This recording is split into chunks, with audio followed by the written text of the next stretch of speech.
popcorn rice after discussion. Want to know some more fun facts?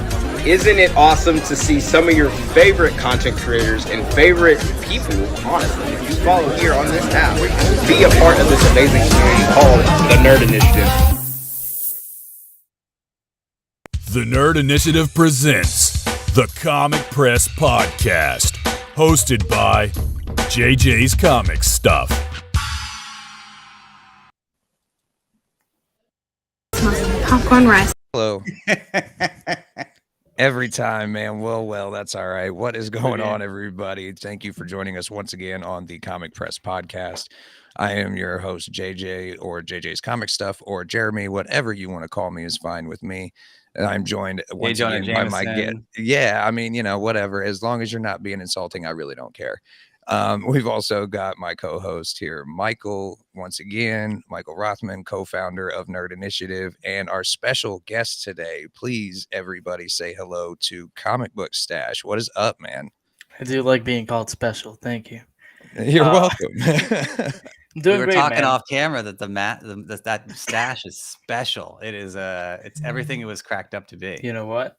Thank you. I've been trying to keep it as nice as possible. You have no idea the amount of times we've started recording color break, and I have to say, give me 1 second. I have to trim it. Because you can't have it looking, you can't have a trashy stash, man. Exactly. Does like food and stuff get stuck in there too? Or You know what? No, not at all. See, you my see in dad movies had like people a drinking milk. full-on beard, and that was a constant problem he had. Before I grew it, I saw people in movies drinking milk, and it would always be a problem. That's awesome. So I just don't drink milk. That's so good. Well, we like to start off every episode, man, by trying to get to know the guests a little bit better. And so before we get into any of the nitty gritty of today's episode, we got to know, what is your nerd origin story, my friend? Well, let me think. Okay, so I've told this story a million times. And We've all told our own stories a million times, but hey, it's a new audience, so I've always told tell the it again. story of how I got into comic books, which is, to make it long story short, went to New York with my girlfriend. She said, "Hey, you're gonna love this." I said no. She took me to a store, and I walked out. And then she took me again, and I fell in love with it. As a kid, when I think I was 5, probably it's 2002, 2003. My parents were selling their car. It was the first car I ever knew, and I was super sad. I was crying all day. And my dad, to make me feel better, bought me a toy of the Flash. Come to find out, 2 decades later, it's the Reverse Flash. But let's ignore that. I just thought it was a cooler Flash, in yellow.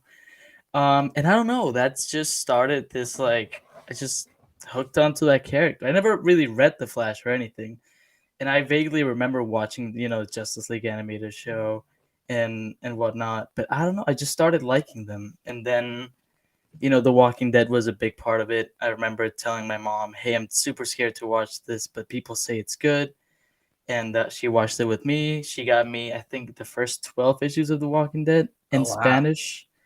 They're somewhere in Ecuador, so maybe they're worth. I was gonna say, because you grew up in Ecuador, you didn't grow up here, did you? No, I moved here. I moved to the United States 6 years ago, I want to say.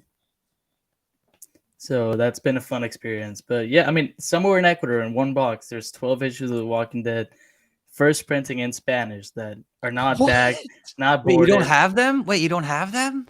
They're in the storage unit in Ecuador. I could find them next time I go. I just haven't been since I started collecting.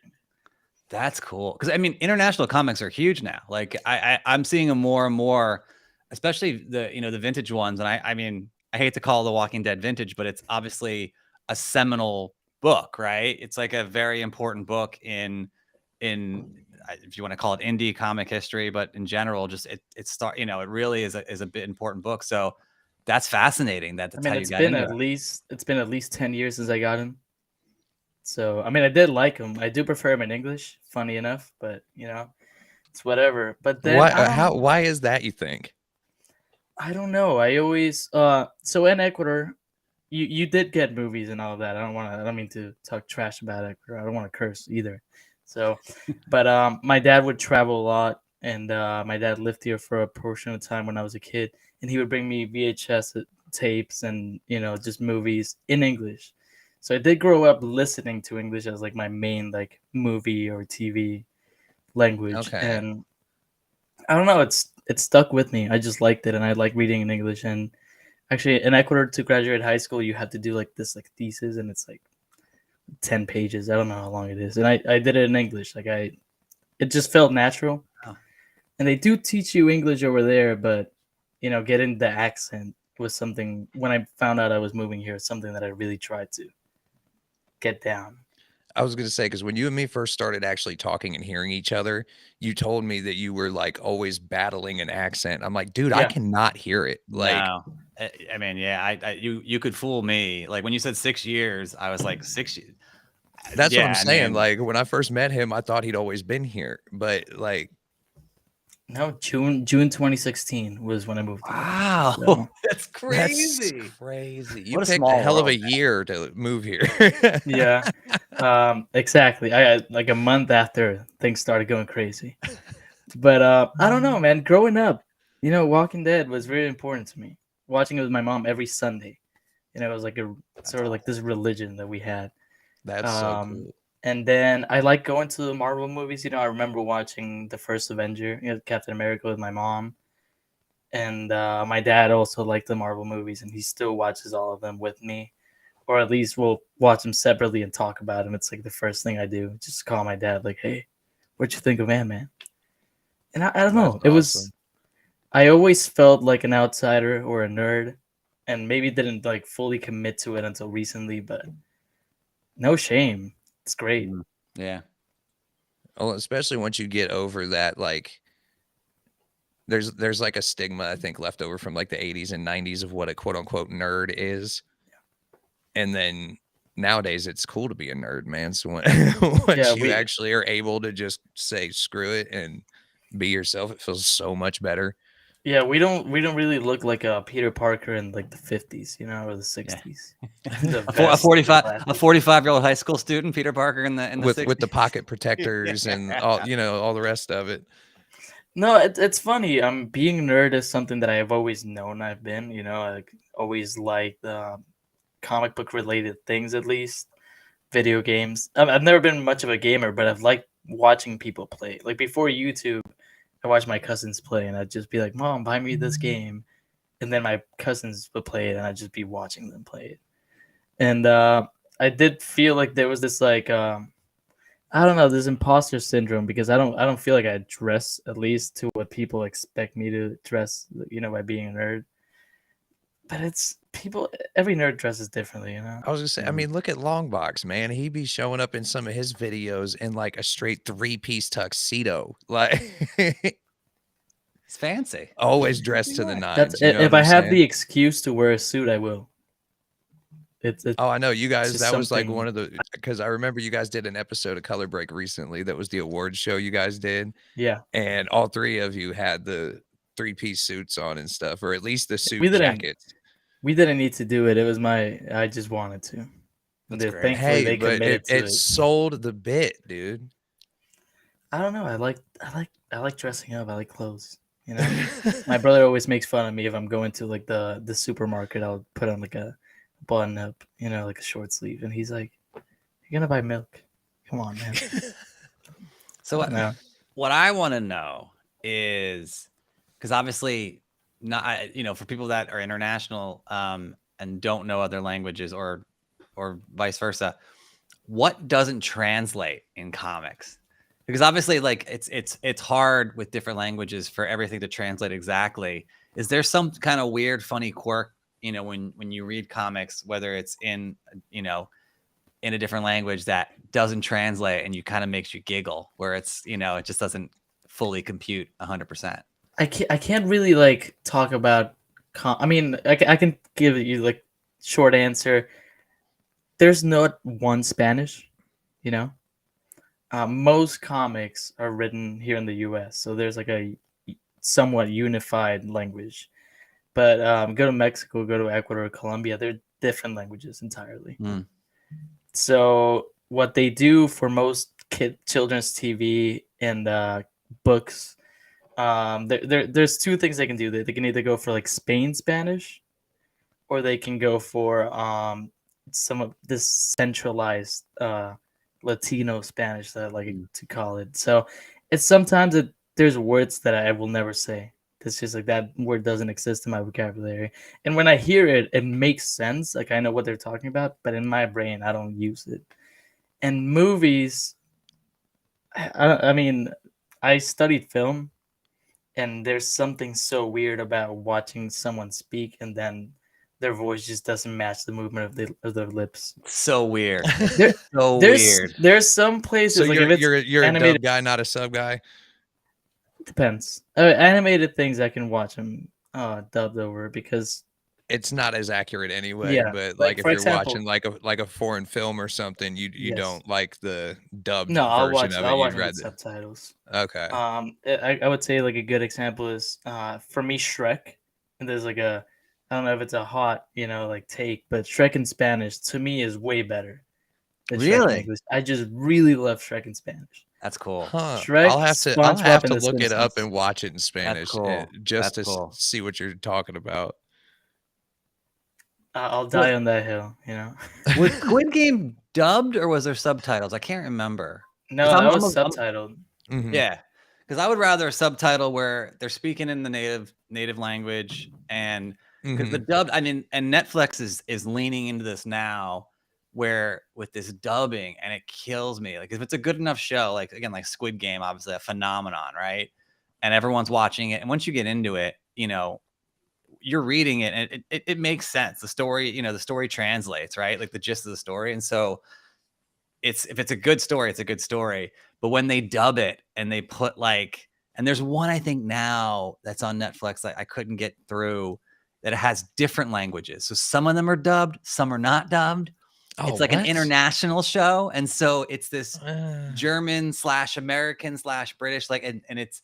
Did But they just not want to pay for making different versions of it, or I think There's- that was the whole point, was to kind of have this like unified international thing. But the fact that they dubbed everybody, or dubbed some people, and it's like, the classic, kung fu movies where it doesn't match up. where it's No, never even 100%. good dubbing at all either? Yeah. Like The you can tell the emotion actors had is- no clue what they were actually saying. Like, Well, what I can say about Shrek, just not to like talk about Shrek that much, is that it's one of the only movies where they're actually like they grab comedians who they were like, hey, we want you to do the voice of Eugenio Derbez was the actor who did Donkey, and he was like, hey, I want to like write my own jokes into it because some jokes just don't translate to a Latino audience, and they were like, yeah, go ahead, and that makes it a little bit better. okay.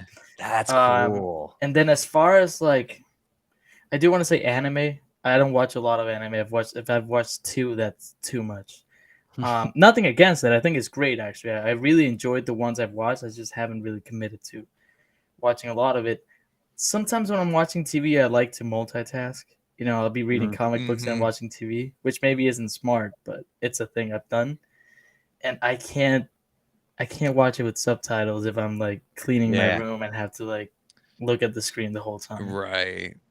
'Cause Doesn't to make me- for good background noise. TV is this comfort thing that I do it to escape sometimes doing mundane tasks.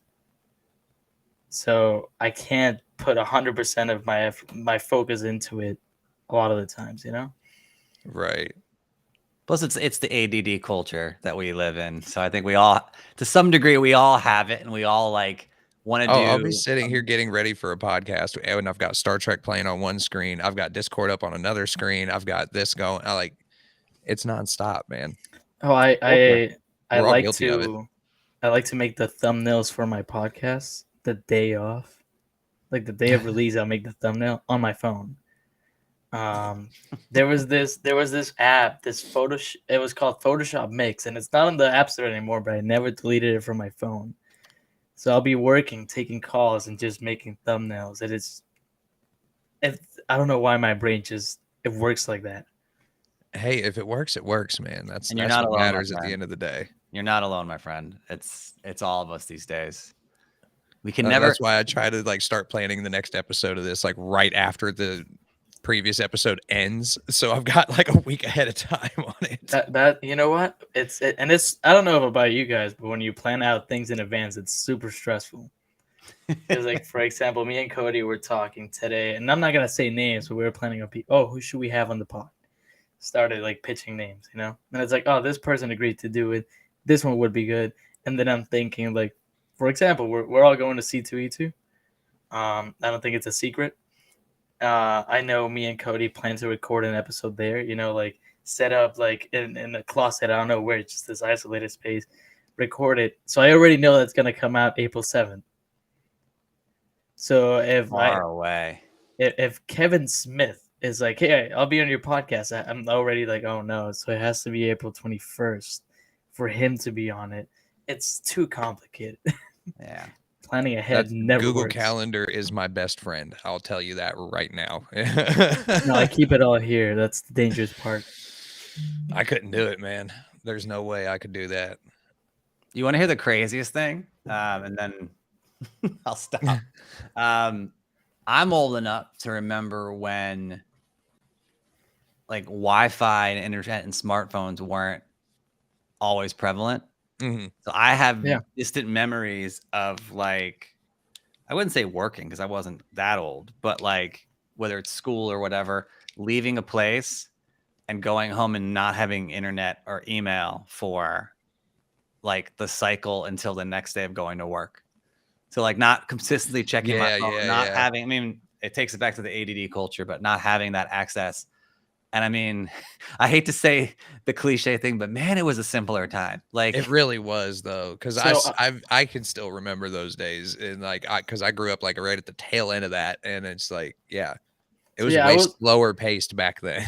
I was born in 98, but you know, first phone didn't even have color on the screen. It was green and darker green, you know? So I do remember those like simpler times. I would say like in my teens, we started like more into like instant messaging and, you know, just texting people. But there was a big portion of my, you know, formative years where it was just like, yeah, I could play games on my computer, but I wasn't on YouTube all the time. Right, exactly. I remember the first time I went on YouTube.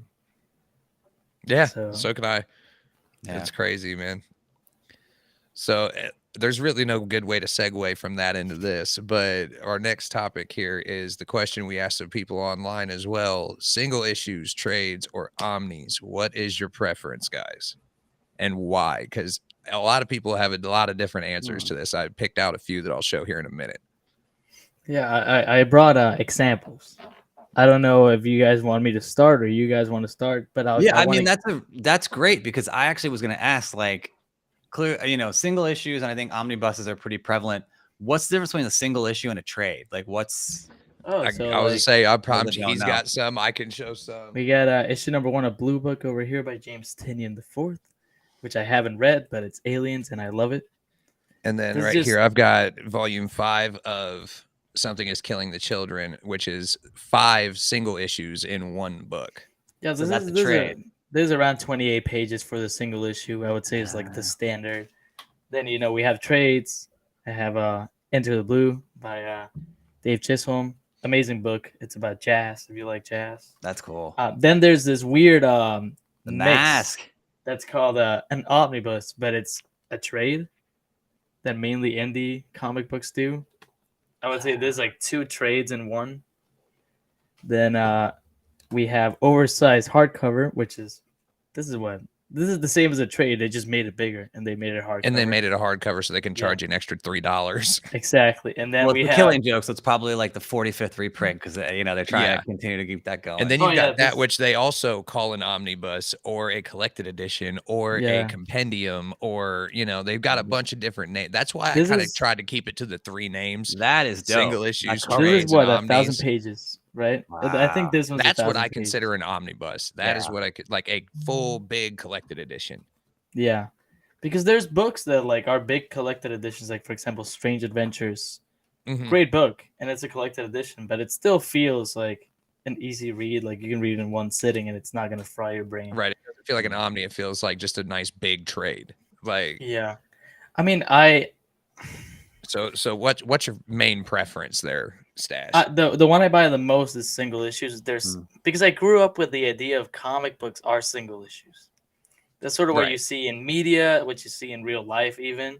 So if I'm looking for, like, for example, I'm trying to complete my Spider-Ham collection. I have a trade that has every single Spider-Ham issue, so I'm But good. you want all the singles. I want all the singles. There's something special about being like, I own this one, and it's not the money, because like people can be like, oh, Secret Wars #8 is this special book that's $1,000. I don't care about how much it's worth. I have like 3 copies of Spider-Man 2099, the first issue. Mhm. And yeah, those can be worth something, but like, am I really gonna sell them? Yeah. So I started my collection with just single issues. That's what I decided. This is what I want to do. Someone gave me a trade, and I was like, actually, this is not that bad. This is not the worst thing ever. So I started buying trades a lot, and I enjoy them. It's a quick read. If I'm going to work, I have an hour lunch break. I can read a trade, and I can finish a trade in that 1 hour. I know that for sure. And omnis are like my latest addiction. I only have 3, so it's not the worst thing ever. But it's so nice just to be like, oh, I had the whole story. Yeah. And see, like I like single issues are probably my favorite because those are I can keep up with everything as it's coming out. Yes, 100%. But if it's not something I'm worried about keeping up with in real time, I'll wait for the trades. I would Because say the trades, I'm saving a couple of bucks by getting 5 to 7 issues in one book. So I'm saving a little bit of money on that front. And then also, I don't have the shelf space or the expendable income for those big, huge omnis because those things aren't cheap. They can range anywhere from like 60 to 70 bucks all the way up to like 400. Yeah. Like they get pricey. The Chris Claremont omnibus of like X-Men, like his original run is like well over $100 because I had it and then I sold it because I was like, I got through it. And especially if you could get a hold of something that they don't print very often. Like try Nightwing Year One is one of the hardest things to find in my area. I can't find it. It's just not there. Well, for those who don't know, like some omnibuses, not some, a lot, they go in and out of print too. So they're not always in and some are printed more often than others too. I like know the big popular ones they'll print pretty frequently, but the ones that are like quote unquote cult classics, those ones you're gonna be like waiting a long time for it to reprint, and you're gonna be paying a pretty penny when it does finally reprint. Ultimate Spider-Man, you're gonna be battling that one. You'll get it. I know it. I bought it probably 3 months ago, and it's out of print right now. It's in back order at least. It's coming back in April, I think. And it's such a great book. So I'll say it like this: I don't have a favorite. I love. To me, when I think of comics, I think of single issues. I can say that much. And if you want to keep up with stories monthly, that's it. You don't need to buy more. But if you're a new reader, which I am, and you hear a lot about like, hey man, Jeff Johns, he wrote The Flash and he killed it. It's gonna be a fortune to buy. Trying to find all those single issues. Yes, that's one thing I've noticed. A lot of like newer collectors run into that problem when they first start because they don't know that these are the same thing as the single issues. They think it's a different story or something sometimes, which is something I thought at first too when I first started getting into stuff. Well, it's all confusing, and then you have variant covers, and then you have variant covers, and then like we've gone covers. into the issue with my issue with DC trying to find their trades and collected editions is they'll label things the story arc. They won't label it by what run it's from. No, so you'll have if you're like trying to find different, if you're trying to find a annoying. complete run of like the current Batman run, you have to start at like Rebirth, and then it changes into like something else, and then it goes into Joker War, and then it goes into Fear State, and then it goes into Future State, and none of it says Batman Volume whatever the heck. You know what I'm saying? It's all just Batman Joker Wars, and so to a new reader, they don't even know those are all part of the same run. Yeah, it's complicated. Like for example, I'm trying to get into Superman right now. Like as we speak, That's another one that's hard to get into. I have it right here. They label everything. Like I just haven't found the right book, and I can show you right here. I open my phone. I'm looking at an Omni. I don't know if you can see it, but I'm looking at a Superman Omni by Peter J. Tomasi and Patrick Gleason. Oh, It's I've read a little bit of convenient. that run. It's really good. It's so convenient to just be like, yeah, I cannot find like maybe a storyline that's like, I can be like, oh, it starts here, ends here, but at least I know like, hey, people like those writers. Maybe I'll jump on Mm. in the first issue because there's like what 40 issues, let's say, inside the book.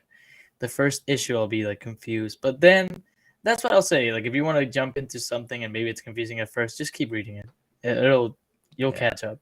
Eventually, it will make sense. Well, Yeah. that's something Yeah. that they need to do as well. Is like there should be like an essential omnibus collection that you should, again, and there's ones that are in and out of print, but it is tough. Like if you want to get into Spider-Man or you wanted to get, Superman. You're talking about 80 90 years. Yeah, like where do you even begin and what do you do? There's so many And different what's errors. current continuity and what's not? How's a new reader supposed to understand all of that with the crisis events and what's Earth got 1, what's Earth kids, 2, yeah. what's Impossible. Earth whatever? Like, dude, DC is, and Marvel's really not much better about it, but at least they're a little bit better with how they label their books. Yes, 100%. For me, You I know remember which run of Spider-Man you're buying if you go to buy a trade of Spider-Man. It says so right on the back. It tells you exactly what issues are in it and it tells you what volume it's from. I will always say for someone who wants like, there's classic Spider-Man stories. You'll have Craven's Last Hunt where you'll be like, oh, this is something that I know I have to read. Yeah. People love it, and you can just buy that. You can buy the trade, whatever. Mhm. For me, Ultimate Spider-Man it's a reimagined, from the origin you get from when he gets bit, Yeah. and it's the Omni. That's why I recommend that one particularly to a lot of new Spider-Man readers. Yeah. Because yes, it's not main continuity, quote unquote, Spider-Man. But if you want a very good Spider-Man story that'll give you a very good understanding of the character, Ultimate Spider-Man is where it's at. You can read it from beginning 100%. to end, and you'll know exactly what's happening throughout the entire thing. Because the thing is, yeah, for example, for people who don't know, the Green Goblin is like a monster with wings, and sort of what you saw in Into the Spider-Verse, that version of the Green Goblin. Yeah, Ultimate Spider-Man is definitely an alternate universe as far But- as Marvel goes, because the thing they is- change all kinds of things about the story. Peter Parker is Peter Parker. That's what I'll say. The essence of who Peter Parker is, that's that book. Mm-hmm. I remember my best friend, honestly, and I don't know, like YouTube channels sometimes make a full reading order. I remember, I think Near Mint Condition did a Batman reading order, which I was like, thank God, because it's such a long history that you can at least be like, okay, this makes sense. And maybe you won't buy an order because maybe you'll hear someone say like, hey, the Snyder Omni is really good. It's complicated because people's brains tells them like, oh, you have to read it in order. That's where my brain goes for anything. It's like, oh, it's a full story. It's like I wouldn't watch a movie from the 31st minute. Oh, it's like when you go to a comic store, I'm not one of those, like, if I can find issue 1 of something and then issue 4 of something, I will not read any of that run, even if I have the whole rest of the run until I find issue 2 and 3. 100%. That's interesting. Because it'll bug me because I don't know what happened in those issues. So I Yeah. know there's 100%. plot points. I don't know what's going on. I forgot who the writer was, but there was a guy who wrote a book. And he didn't read all the extended crossovers and stuff, but he basically read 10,000 Marvel comics. And he read them actually by single issues, which is crazy. I think it took him like, I don't know how many years to do it. I don't know what who knows? I think he went to libraries too and did, he did all this stuff, and he wrote a book that basically helps you plot where to enter, like each run. And he was like saying, he's like, yeah, he does not recommend going in order because he does think that you're going to get bored. And I know for a fact I've read Amazing Spider-Man 1 through 30. And it is awful. It is. I said this before. The first 5 issues are in the first like 10 issues are really bad. Like the storylines are rough. Like it's classic. And they're very, very wordy. Yeah. And very Old dated. Spider-Man is like, And this fights much are text taking up half the frames. Fights are over in one scene, like a little kick and he's done and is out. Like it's really crazy. And he talks about Fantastic Four is a good example. And I was talking to someone this week about it. The reason Fantastic Four 5 is so tough to get, and you talk about the Doom cover, it is Doom, But compared to like Fantastic Four 1 through 4 is really rough. They don't have costumes for a couple of issues. They're fine, you know, and 5 is where it all starts to kind of come together with that run. So it's tough. You have to, it is tough, especially the older books. And then again, like you said, like there's different writers and different artists and different, there really should be a guide on this of how to help. And I will say, there's a lot of paid some runs that I'll end up liking. Yeah. So I just honestly, even if, hey, sometimes you'll look at the cover and just like it doesn't matter. Just go buy it. You know? Yeah. Oh, If that's the what I cover tell is people all cool. the time. Like, if you are attracted to something by the cover, grab it. Yeah. I see a lot of people talk about, you know, oh, I started buying comic books because I saw this one cover and I thought it was great. And maybe that's the worst issue of that run. But it was the first issue that got them into the hobby. Exactly. And that's what matters. And that one bad issue they will remember for the rest of their life as a good memory because it got them into something better. I can tell you the first single issue I ever bought was Spider-Ham #1 by Seb Wells. So I don't know nice. how I don't know what people think of that run. I personally, like, in my head, it's the best thing ever. Not because I it's haven't like met many people who don't like Spider-Ham. it's tough. it's to not not an like easy one to something. get into though, because it's you fun. can't go into it expecting this serious story, which some people do, you know. And those people, I just like, those are the same people that are like, this movie isn't realistic. It's a movie. Of course, it's not realistic. It's a movie. I just imagine that if I'm reading that, I'm gonna hear John Mulaney's voice in my head as Spider-Ham's talking. So I actually don't mind that, to be honest. But so, Michael, I take it you're a single issue guy, though. I'm definitely single issue. I mean, I'm also vintage, right? So for me, it's so daunting, like to get into some of the new runs and new arcs and things going on. And I'm, you know, obviously I have a pretty vast, you know, vintage collection, but I do want to get into some of the newer runs. But yeah, you gotta find what vibes with you. And I think it's different for everybody, and it's definitely not one size fits all.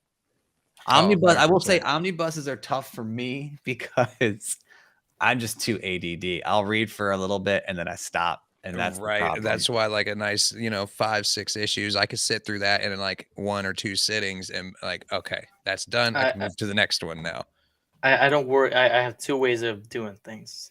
For an Omni, either I start reading it, stop, start, stop, or what happened with Ultimate Spider-Man was I picked it up and for 4 hours I just sat there like an idiot. That's awesome. See, that can happen great, too, but those are great because, dude, that's how you know you're getting sucked into something. If you can sit there for 4 hours and not even realize it, bro, you know it's good. Yeah, it's I don't know. I just to put it there, I don't think there's a real answer to what do you prefer. I like all of them. Whatever gets the story in my hands, I'll take it. 100%. Because then we got Rome's Guide here from TikTok. He said, omnibus all the way. You don't have to hunt down all those trades or singles you're missing. Plus, long boxes are a hassle and cheaper in the long run. Honestly, the way I will say, and this is my me advocating for omnis, even though I only have 3. If you want to buy the trades, once you like think about it, if you bought all of them, you spend more than you would have spent on an Omni. True, but the counter to that is that trades are easier to find sometimes than the Omnis. Because a shop will order 10 or 12 copies of a trade. They'll only order 1 Omni. Oh yeah, Omnis are for me a strictly online thing. Yeah, I will. Yeah, that's one thing the apps are great for because you can sit there and start at any run and just read it all the way through. No, and for me, like, go on any website that really like sells Omnis, like dedicates to selling them, those discounts, and it's honestly the best thing you can do. In stock trades, you got cheap graphic novels, organic price books. There's a whole bunch of sites that you can pay them off really in some good of them. prices. Yeah, they'll do layaway plans on stuff.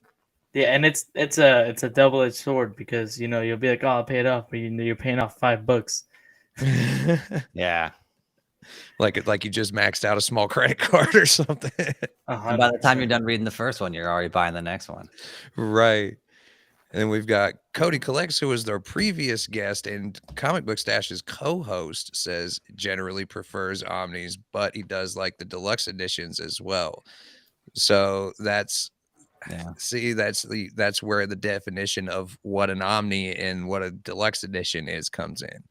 Do you consider a big thick boy to be an omnibus, or do you consider that to be a deluxe edition? I don't know. I just read the cover. Whatever it says there, I stick with it. And then our buddy Hillbilly Comics, he just said yes when asked I this agree. question. It's great. That's I how think he was felt. saying yes to you saying big thick boy. He just was he appreciated that. For me, I when I was told like this is the topic, I was like, great, single issues, 100%. And But then you then started thinking about it. I was driving home from work right before I sat here, and I was thinking I should grab one of each and just look at it and think. And I don't have an answer, man. I don't know if that's the boring thing to say. They're all great. It depends. Yeah. It depends on what you can afford. Yeah, because I mean, I talk about the trades are, easy to find. You save money on not buying so many single issues. And then I've got this just sitting. This is just my to be read pile that's next to me. I've got like 4 other to be read piles that I haven't even dug into yet. Yeah. I will say this is a thing I found out recently. Image Comics, if you buy their volume 1s, like their trades, most of them, I don't want to say all of them because The Walking I know Dead exactly what you're about to doesn't do say. these. They're $10. The first volume is $10. The And then with Walking that Dead, second volume, they get you. that's like 15. But The they Walking do. Dead is the one where like I don't know why The Walking Dead is not $10 for the first trade. If you want to get a story for people to buy, that's Yeah. the one you have to push. I think it's because it's the one that they know is going to sell. It doesn't matter what price point they put it at because fans of The Walking Dead are going to want it. They don't need to draw you in to lock you. Yeah, not with that one. That one's too big. That's like Spawn. They don't need to try hard with Spawn. Spawn fans are going to buy Spawn. Like, Yeah, but it's just one of those what is there, 1 million copies out there of Spawn? They're I they know think what they're they're doing. in the 300 and something now in the main line. I think it's the longest running indie comic. Mhm. I think so. And it never had a spin-off series until recently. Now they've got the King Spawn, they got the Gunslinger Spawn, they've got Scorched, they've got a couple different runs off of it now. I don't know much about Spawn. I just know some people love it, some people hate it. And the people that hate it really hate it. I have noticed that. Like people who don't like Spawn really don't like Spawn, but they've also read probably all of it. Yeah. That's the thing. Like if you love it or hate it, if you know, like if you've read Spawn, you've read all of it.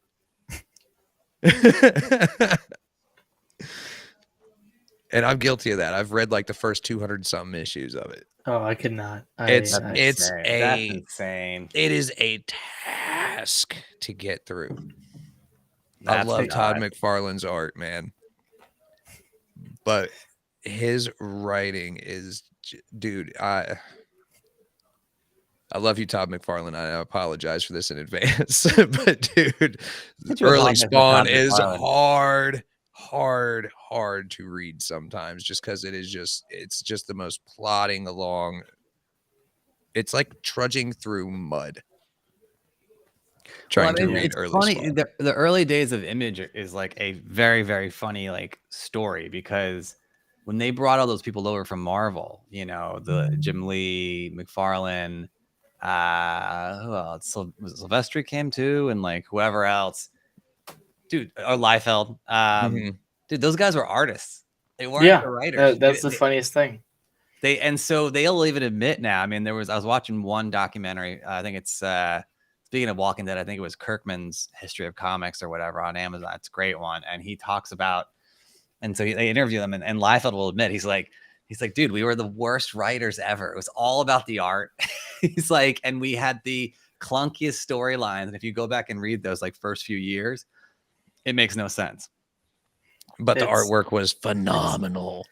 yeah, no, the artwork's great. They had the best in the business, but Mm-hmm. I have this. I don't remember who drew it, and it's not early images like the first 10 years, I would say, or first like 5. There's this book called Union, and it's like the art is out of this world. Mm-hmm. The art in Union is so good, but I struggled so much reading it, and it's only like 5 issues. But I was like, I committed to this. I'll finish it, and now I look back at it fondly. I'm like, oh, you know what? I don't know if anyone knows that book other than me, and I get why they don't know it. But now it's one of those things where you hear somebody bring it up and you can be like, oh, I know what you're talking about. I love having stuff like that, like obscure, random, useless knowledge that actually comes in handy in a random conversation one day. Well, that's like the fun part of it is like when you know something and also when you know something and someone else you can connect on it and they're like, I do remember that. Like that's, I don't know, man. It's funny because that's how my brain works for the most part. Like I just remember random bits of information, and they just stick. Then, like that's how my brain works. Like people will be like, "Yeah, Queen Elizabeth II," and I'll be like, "Oh, I'm born in 1926." See, that's how I was. Like, I was always a history buff in school. So, like, history facts stuck in my head like really easy. So, once I read something a couple times or see a documentary about it, I remember it forever. Like, To me, and it's funny if I try to remember some things, I'll forget them immediately. But things stick, man.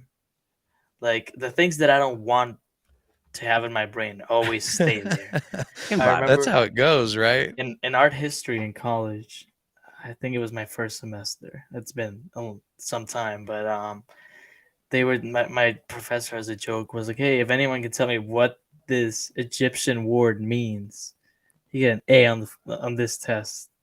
And he was like, "Oh, Namer." And my brain, it was like, just remember like sitting down next to my dad watching an alien documentary about Egypt and being like, "Oh my god, fish chisel, 100%. I know this." awesome. And the professor was like, "I don't.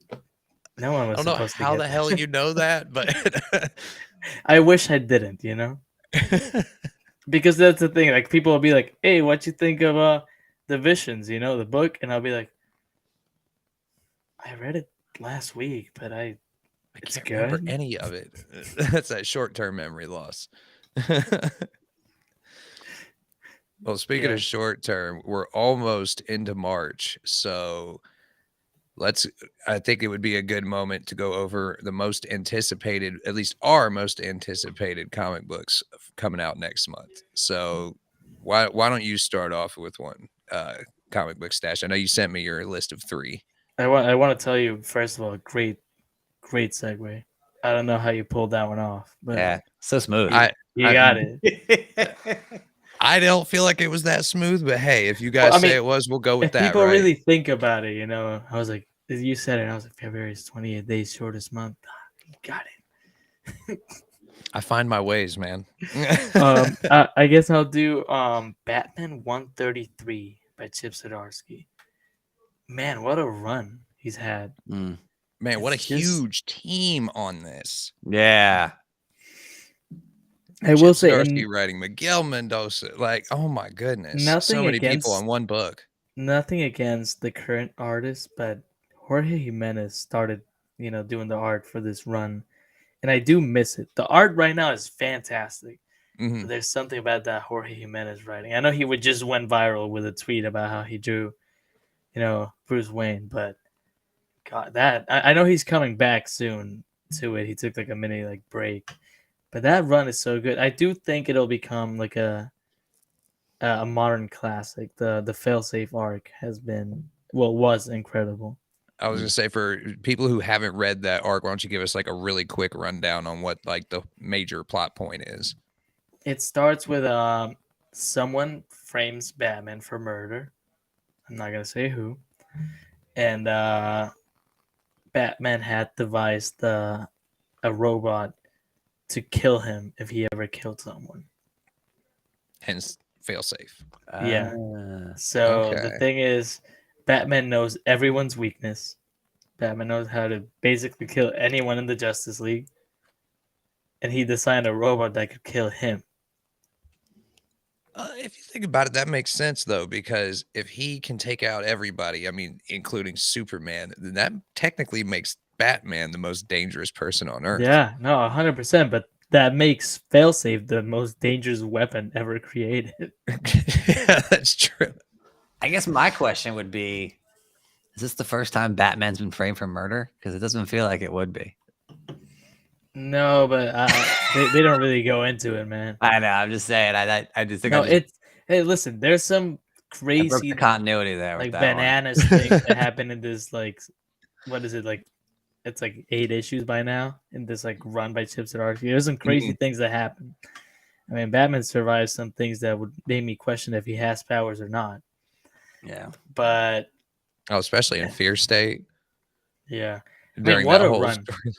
I don't know, there's nothing specifically interesting about issue 133. I'll tell you that much. It's But just the next the run you've really been enjoying. Like, hey, that's an anticipated book in my book. Shoot. I've been having this issue where like I'll buy a bunch of books and not read them. But I can tell you the one book that I will for sure read, sometimes in my car outside of my LCS, is Batman. Hey, if you gotta know, you gotta know right then, right? Yeah, it's I do. I've been reading. I've read stuff in line on my way up to the counter before. Like, the dude looked at me like, "You want to buy it now? You just read it." I'm like, "Yeah, I still want to buy it. I just read it. I consumed I'm the gonna media. reread Now I it." owe you money." Like, Yeah, no, my friend, I have a friend at work who now, I basically forced him into being a TikToker. It was funny. But his name is Euro's Gift on TikTok. He would we buy I know the same books. So I know that for sure if we buy a Batman the next day at work, it's yeah, did you read it? Did you read it? that's cool though. You actually have somebody in real life to like sit down and like chop it up with about comics though, because a lot of us don't. Like, a lot of us like this is our outlet. It's good. I knew he liked superheroes, so I really just basically was like, "Hey, have you ever read a comic book?" He was like, "Yeah, online," and I was like, "Happy birthday!" Here you Hey, go. there you go. That's a good way to start a friendship right there, man. Yeah, no, he's one of my closest friends right now. He might be watching this. I didn't want him to know that, but appreciate him a lot. That's But awesome. yeah, Batman, man, I don't know. Detective Comics is also really good, but Batman for me right now is really doing it. Heck yeah. So, you know me, I like to give people new number ones to read every month when I do these. So my first one is actually a DC book. For me, that's very rare that I recommend a DC book or anticipate a DC book, but Superman Lost looks like it's going to be really cool. That cover is You know what? really, really nice. I'm gonna Isn't do it right though? now. I mean, here, I'll bring the slide back up. I mean, that cover is That's alone epic. drew my attention to it. It That looks cover so is good. begging for a remark, man. And all around Superman, it is begging for a signature and a remark. It looks so good. In Mhm. fact, that I mean, I'm putting it on my pull list right now. See, that's how the dude. That's how it was for me. As soon as I saw the cover, I'm like, Yeah. he's I sorta- lost, and the cover shows him in space. That looks like something that's probably cool. And It's if I've you heard want the about brief, it. I was gonna say, if you want the brief synopsis that I was able to find online, basically they're calling this Superman's Odyssey of Solitude. After Superman is called away on a routine Justice League mission, Lois Lane awakens to find a complete stranger standing in her living room. The Man of Steel home much sooner than expected reveals he has in fact been lost in space for 20 years. So it just goes from there. It's like, what? I'm gonna read it. Right. I mean, how can that not sound interesting to Hey, somebody? thank you. Damn, it's I pretty just good. told you I wanted to get into Superman, and here you go. Ask and you shall receive. Dude, that's a my great way friend. to get into it too. I think I remember from the 90s, it was that new Spider-Man McFarlane run that got me into Spider-Man a little bit, like I mean, that cover is iconic. yeah. It's just, and that's another one. There's like a million copies out there. Like I have at least 2 different ones. the silver, they got the gold, they got the it's I have it's the black one with Oh, this the Superman Lost has probably got, I think, like 14 different variant covers. and I know this is not the topic. I'm a cover A kind of guy. I am too, unless it's a particular artist or a really, really cool looking cover. Like it's Yeah, got to be really special looking for me to want it, or it's got to be by a particular artist. if Like you if it's a throw me Momoko cover, y'all know I've Mm. got a whole short box full of Momoko. Like I buy almost every cover that comes out from her. if you throw me like a shiny like cover, I'm a simple man. You I throw like me shiny something stuff shiny, too, and man. Foil covers is a weakness It- of mine, for 100%. Action Comics 1050. There was a foil cover that I I got just it over had here in to a buy pile. it. It was It's so so good. pretty. And then if Alex Ross does anything, I know he doesn't do a lot of variants, but if Alex Ross is in Yeah. anything, I have to buy it. Oh, have you seen his villain variants? That might be a topic for the next Yes. podcast because they'll Yes. start coming out by then, I think. Yes, I don't know. It's Alex Ross could just put out anything, and I'd be like, I liked what Ken brought up too with No One Number One from Image. I mean, man, we are getting creative these days with a companion podcast. Patton Oswalt and Rachel Lee Cook. I mean, That's awesome though. Yeah. That is how you draw in more people. You make it as real as you can Mhm. without being hokey about it. And yeah, like how no, they're doing with the tying in that podcast with that, they're tying in the Scott Lang book that's coming out with the movies. Like that's cool, man. Yeah. somewhere in the on YouTube, there's this documentary about I think it was Dark Knight came out. They did a bunch of like a Comic-Con and everything. They did a bunch of like, oh, the Joker sent out a message, like it was just this like crowd of people like looking for clues at Comic-Con, and it's like probably like an hour where there's like multiple episodes, but it gets people going. Yeah. It's interactive. Interactive makes it better, 100%. 100%. It's like X-Men right now. Fun. X-Men does like their you can vote for who becomes a member of the team, I believe. That's and cool. People eat that up, and I get it because that's me. DC did it for if they were going to do Superboy or Green Lantern or a whole bunch of other stuff this past year. So, Oh, and after the Batman came out, remember that whole like everyone was on the edge of their seat with the whole the Riddler with his ongoing riddles, and it was what was it? I can't remember the website. What was the website? And we had to keep going back to it, and eventually we finally got that that Joker deleted scene or whatever was basically what was released at the very end of it. But man, I remember solving those riddles, trying to figure this out, and it's fun. It's remember just more nerdy stuff for nerds. Like you gotta love my friend Sarah, which I think you know her, JJ. I'm Loki Dumb. She loves Batman. I actually real quick shout out to I'm Low-Key Dumb because I would not know how to operate OBS without her. I would not know how to operate a podcast without her. I would not know how to do half the crap I do without I'm Low-Key Dumb. And it took her 20 minutes to teach me all that crap. So she is a beast. She is awesome. No, she loves the Batman, and one of the things I wanted to watch that movie with her because I know how much Batman means to her. And God, what an experience. And I remember just being at work and she would send me like, hey, the new riddle came out. And I would tell my manager, I have to go to the bathroom. I'll be right back. And and finding somebody who loves stuff that much and gets that excited about stuff, that just makes it more fun for you too. Like, no, I mean, not only is it an interactive experience, but like it wasn't easy to solve. Let's be honest. No, it was really hard to solve. Like I remember writing down there was like an answer key, and you had it was a pain in the butt, man. It wasn't. And but having a friend there to do it with me, although she did most of it, I'm not gonna take any. But what's your next pick for March, man? Oh, my next pick for March. Yeah, we both still got 2 more to go. We keep getting sidetracked, but I don't care. This is fun. This is good. This is the perk of live podcasting. Unstoppable Doom Patrol #1. The one with the long name. Yes. I got one with a long name too, though, so don't feel bad. I'm watching the show, which Doom Patrol is a fantastic show. I mean, I have not watched enough of it. I've only watched like 1 or 2 episodes. It's so odd, but it's so good.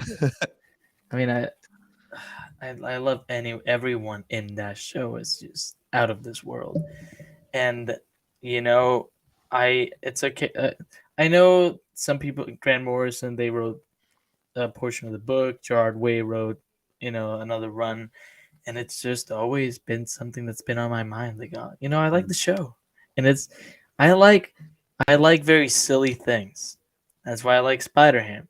That's why I like Captain Carrot. I just they call to me. I don't think everything should be that serious. 100%. Well, it's called comic books, comics. Yeah, Right. Reason, exactly. I mean, it came from the funny papers, right? Like that's where all this originated from. So I was No, gonna go say I ahead. was doing research after Ant-Man, and I don't know how I got into this. I started to look into how did I get into this? I was looking at, I think it was like a Marvel history book or something I was looking into, and it was, God, I forgot what it was. Like 34 was the first guy who basically put the funny pages into a book, and he was like the father of comic books, and going through all that, and then like Timely, and then DC, and it's fascinating. I love history. I think it's yeah, because absolutely the Shadow was fascinating. one of the first characters to get his own full like actual comic book because he started as a radio thing, and then he moved into getting his own Pulp Fiction novels, and then he was in the comic books, and he's still around. Like they still throw him Yeah. into stories now and then. It's people should look more into those things. Like, for example, Spider-Ham is a character that, like, you can know the basic gist of it. It's a pig. Well, it's a spider. It gets bit by a pig, becomes Spider-Ham. But the story of it, I don't think I've ever heard anyone talk about it. I will be making a video about it. And if anyone wants to steal that idea, they'll have to fight me, and probably they'll win. But I do want to make a video about that. I don't know. It's just so interesting to me. Like, it's still a very serious book, and you can tell the people who made it, like, but Actually everything cared into about it, yeah, but And Doom Patrol hits that same part of my brain where I'm like, this is stupid, but it's so good. Yeah. And I'm even looking into buying the Grant Morrison omnibus for Doom Patrol. I don't know. That team just calls my name. You well, it make is an anything issue stupid number enough. 1 too, so it's a good spot to jump in and try and catch up on a series. Yeah. Any comic book writer out there, if you make something stupid enough, I will put my money on it. It's a request for proposal. Let me know what you're gonna Right. with. We're gonna do this. All right, so for my second pick, I've got my indie book obsession never ends. We've got 7 Years in Darkness #1 by, I'm gonna probably butcher this last name, Joseph Schmalke. But yeah, so basically the synopsis I got on this one was it comes out on the 29th of March, so like all the way near the end of the month. But it's the Academy of Black Magic has reopened its doors for the first time in 200 years. 72 children will walk through the academy doors for freshman year, but only 7 are able to graduate and walk out alive. Damn. So they're calling it a 7-year journey that starts with this issue. I was about to say that I didn't care about what the story was because I saw that one person was doing all of it, which is immediately they get my respect. Yeah. It doesn't matter. If you can manage to do all the artwork, all the penciling, all the color, all the writing, everything by yourself, that's a task, man. It doesn't matter if the book sucks. If you put your time into it, I will respect it. But then you told me that synopsis, and I find these random ones, man, and it's from what I'm assuming is a pretty small publisher called Comics Express Publishing. And I love finding these little like it looks like it's year 1. It says hidden gems that are just under everybody's radar. So what I want to know is what is your process for finding these? Like, where do you look and I find them on previewsworld.com under the comic books or graphic novels section, or I find them honestly on League of Comic Geeks. If you go into their new comic book section and just scroll down for each week, it shows you everything that's coming out that's distributed from Diamond or Penguin. Everything. It's perfect. That's how I got Doom Patrol, honestly. Say And Because I'm not- Previews World, you can go on there. They've usually got it all in there, like I said, in like the quote unquote comics and graphic novels section. And those usually have all the indie stuff normally. like for me, it's I mean, I do want to thank the people at Crossover Comics because without them, I wouldn't know half of the things I know. Because I'll be at work and just get a notification like this book is coming out, and I'm like, I was gonna say, quick side note, one of the founders of Crossover Comics is actually ComicBookStache. He Yeah, is you the one who too, came up man. with the idea that of the Discord server. I was one of the first few people in there, but you were the one who came up with the whole idea. And now we've got like 5 podcasts coming out of that group. We've got people doing trivia shows on TikTok Live. Like those guys are, that whole thing has exploded. I don't know, man. A lot of things I wouldn't know without them because I'm sitting in my office and they just new book coming out, and I'm like, okay, let me add it to the pull list. And my work here is done. Sometimes Yeah, but that's where feel guilty. dude, it's crazy. But that's where I find a lot of the indie stuff is that, and then Twitter. Twitter's a good place. Just look up indie comics and you'll find all kinds of stuff that's coming out. It's a great time to be alive. I feel so alive. All right, so I guess we're down to ComicBookStache's final March pick here. What do we got here, man? Vanish #5. Oh, Donnie. It's a Donnie Cates book. I've read the first 2 issues. This is really, really interesting stuff. I love Donnie, man, and I've only read the first 2 issues. I have. Oh, okay. But Donnie Cates is one of those writers that I just have to buy it. I don't know. Like I read the first 2 and I immediately loved it. Like I want to keep reading it. That's why I'm excited for it. But even with Thor, we're in some areas, like I would say Thor, there's like 4 volumes out right now if you want to split it up in volumes. Maybe #3 wasn't the best one, but I'll defend it. You know, I'll stick to Donnie Cates. Now, see, I'm a little bit torn on Donnie Cates. I've mixed, like, I love his indie stuff. His indie stuff is outstanding. I'm not a huge fan of his Marvel stuff. Personally, I think he tries to make every Marvel character he gets a hold of into like some big cosmic entity. And I don't feel like that's necessary for a lot of the characters. He makes every Marvel character the strongest version of the character. Like he maxes everybody out.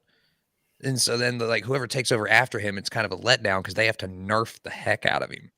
Yes. And he retcons a lot of stuff pretty frequently in Marvel when he goes over there. He tends to just scrap anything that happened before his run. I will say, I don't know if you read the Thor run that he did. I've read some of it. The Donald Blake arc.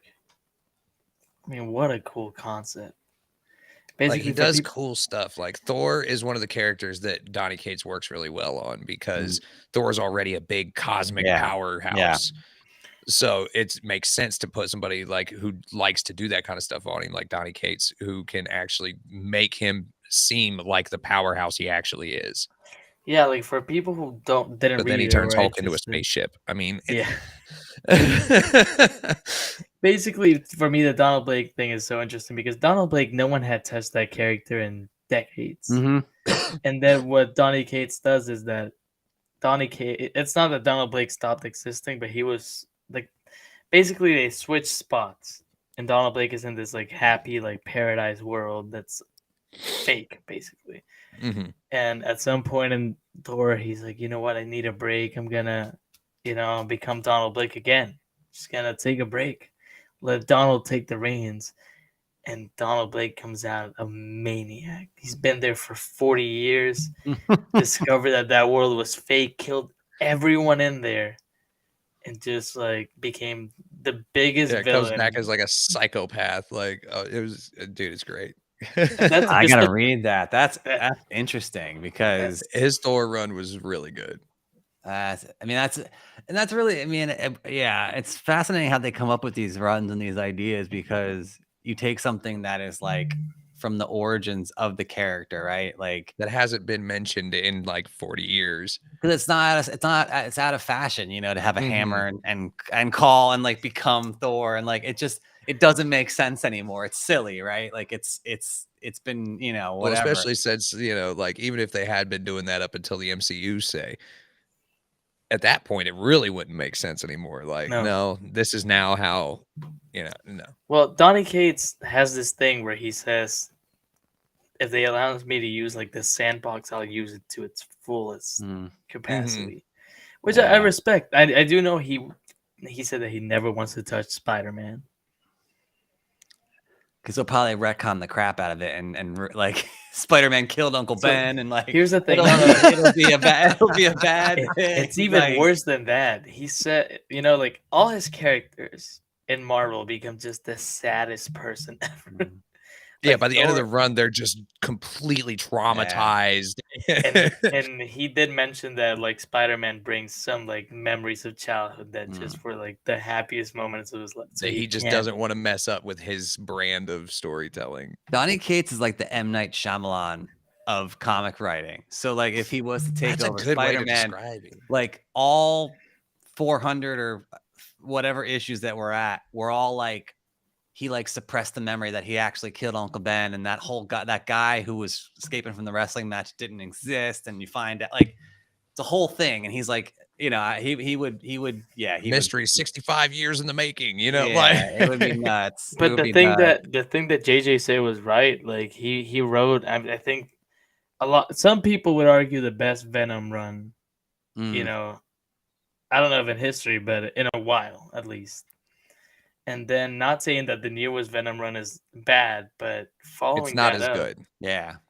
it's such a hard thing to do. If you're, I mean, it would be really interesting to interview and speak to some of the writers that have followed his runs.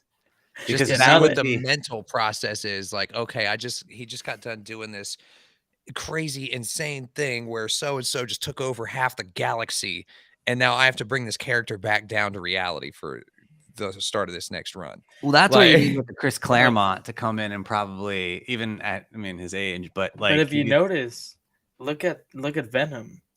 They didn't go for Eddie Brock. They went for his son, which I think is a smart enough decision. Like, hey, Eddie Brock is God. No one can touch it. What about his son?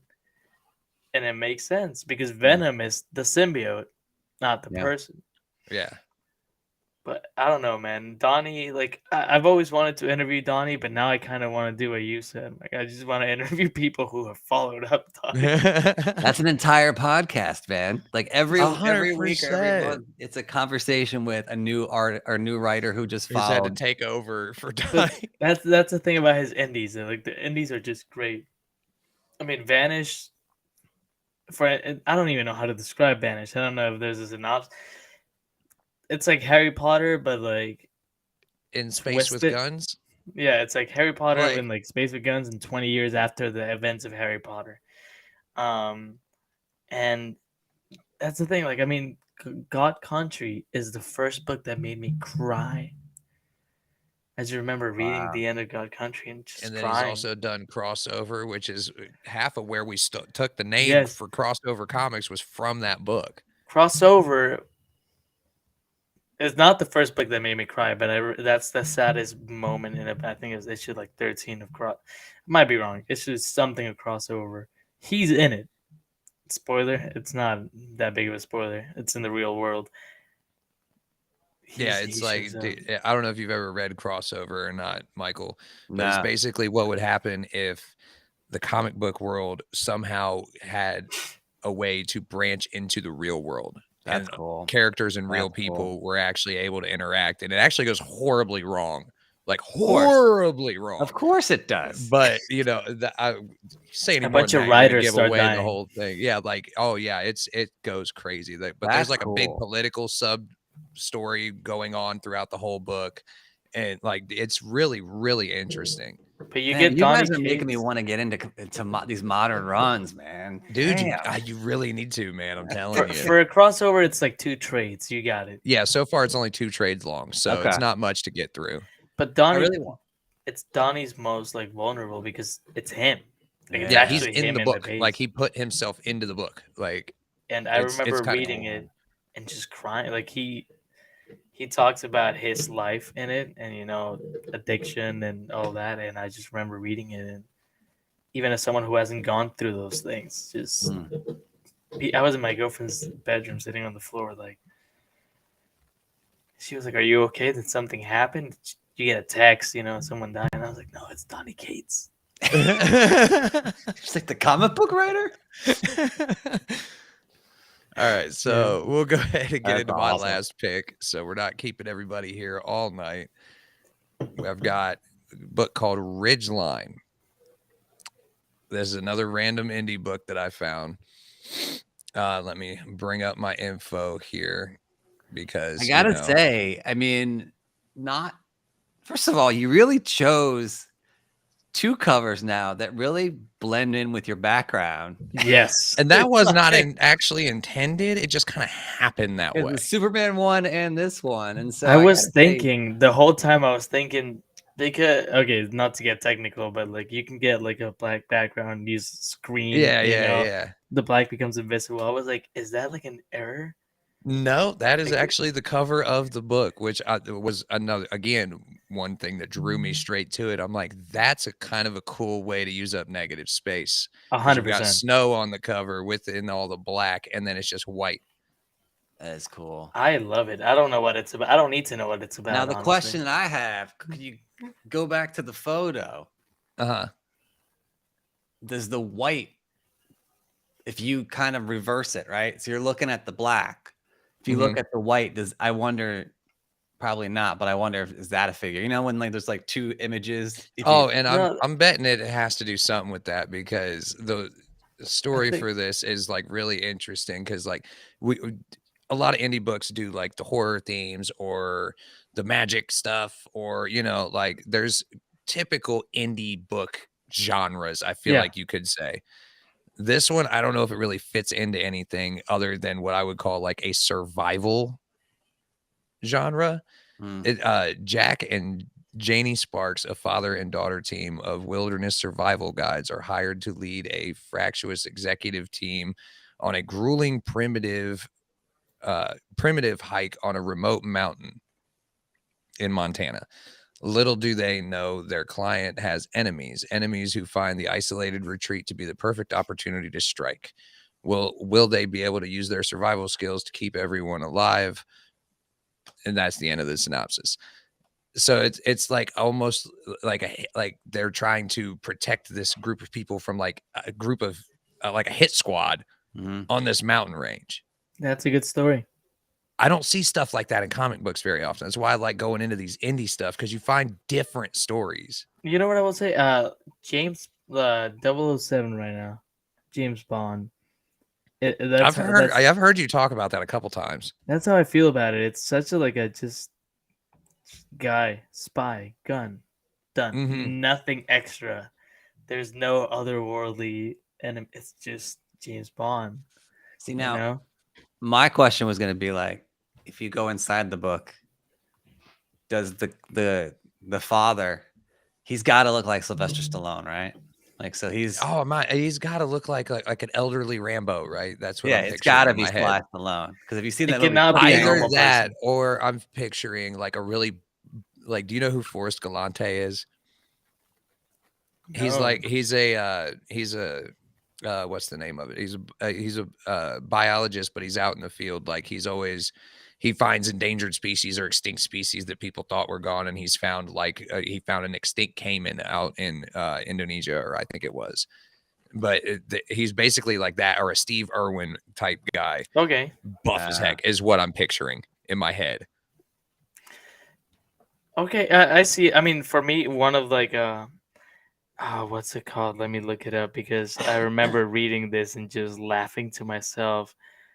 Cave Carson has a cybernetic eye. It's a Gerard Way book. I remember it's like this grand story with aliens and everything, and Cave Carson just looks like a guy. And I just remember being like, "Huh, okay, that's cool." He's just a guy with a flannel and a beard. I was like, "Oh." Right, like like that. it's so often in comic books, everybody's got a persona, everybody's got a costume, everybody's got. Once in a while, it's nice to find something that's just about some normal people dealing with stuff that they don't have any business dealing with. I put it here. Give me beer bellies. We need them. You think we need more comic book characters with beer bellies? Yeah, we need comic book characters with beer bellies. Not like even a full beard. Give me some patches, you know. You That have half mustaches. grown We in need more beard. mustaches. That's what we need. Yes, We we do. always You need. need more 80s Tom Selleck style mustache Ah. going on. Yeah, my biggest joke about that is I'm trying to convince my entire family to the day I have a kid, which like I don't know when that's gonna be, but I want them all to shave everything except for the mustache. That's great. And they won't do it. They will never do it. Are you but it's- serious? Even for your kid? Yeah, they have to come through for your firstborn. Come on.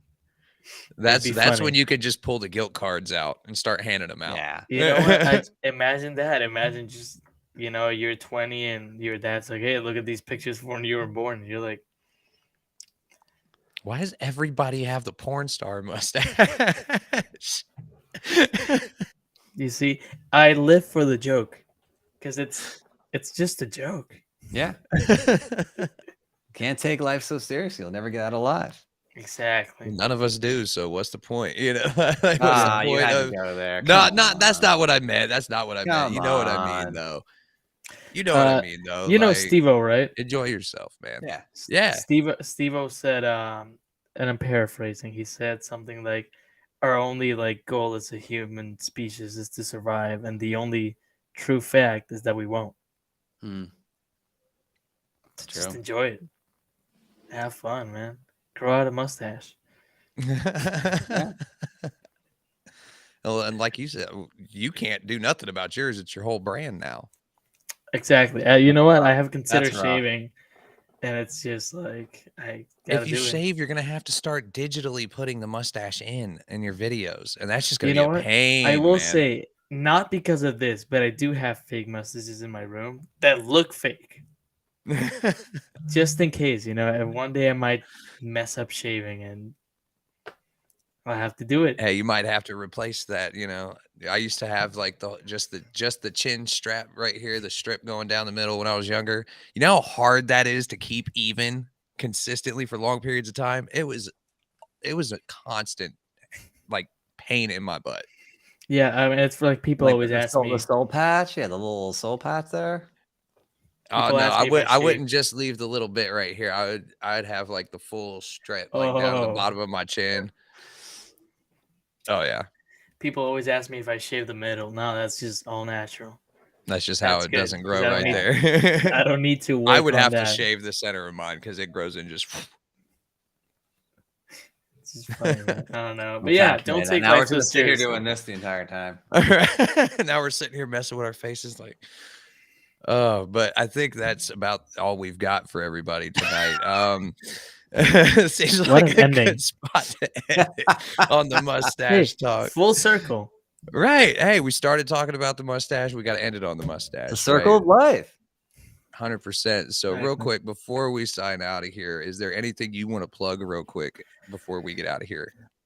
First of all, I know this is not what I was asked, but I do want to thank you guys for having me on. Well, Nerd 100%, Initiative is man. great. And I am a part of Nerd Initiative, so maybe I'm calling myself great as well. But You are Nerd- great. Nerd Initiative is great. I want to plug Crossover Comics. Look it up on TikTok. Want to plug, my TikTok, of course. It's Right there, showing on the screen for right there. everybody. ComicBookStache, and stash as in mustache, not as in Right, like went things you away. say. And my podcast, Color Break. Me and Cody collects, Cody with a K. We decided to start this podcast that we don't take seriously, but we do. We're just chatting. That's the whole concept of it. We're not gonna. I mean, we'll read a book, but we won't do the most research. It's just two friends talking. So if it's based on jazz, because I drive listening to jazz, Hmm. and I don't need to put my mind into it. I don't need to pay attention to the jazz. So if you want to drive and just listen to two people talk about nothing and not really pay that much attention, Color Break. There you go. And everybody make sure you go follow Michael on Twitter at the real Rothman. As opposed to the fake Rothman, As opposed to the fake Rothman. We don't like him. believe any of those imitators. We got the real deal here. And then you can find me at JJ's Comic Stuff pretty much everywhere on social media. If I'm not named that somewhere, please let me know and I will change it to that. So yeah, make sure you guys come and check us out. All three of us are going to be at C2E2 this year, so that's going to be fun, including a whole bunch of other members of Nerd Initiative. More stuff to announce about that later down the line.